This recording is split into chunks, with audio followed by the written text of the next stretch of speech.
C'est bizarre parce que les gens, ils ont tendance à juger en fonction d'où tu viens, comment tu parles, ce que tu dis.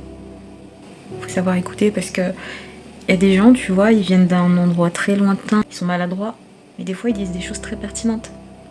Et je trouve ça mal de juger en fonction des origines, de la couleur de peau, de la manière de parler, de pas prendre le temps d'écouter en fait.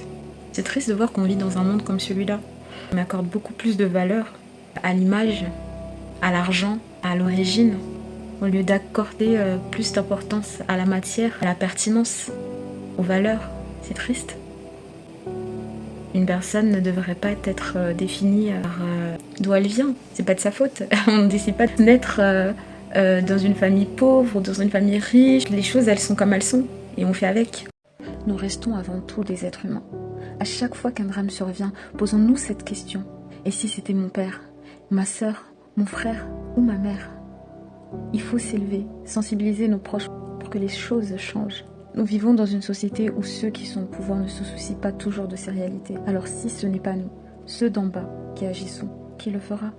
La meilleure manière de détruire une société, c'est de la diviser en permanence. Alors arrêtons de ne voir que les couleurs ou des origines et concentrons-nous plutôt sur ce qui nous rassemble, nos points communs, notre humanité.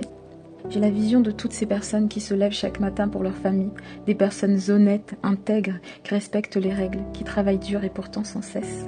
Elles sont stigmatisées, ramenées à leurs origines. Pourra-t-on un jour leur accorder ce bénéfice du doute? Leur offrir un peu d'espoir? Ce sont des êtres humains comme vous et moi.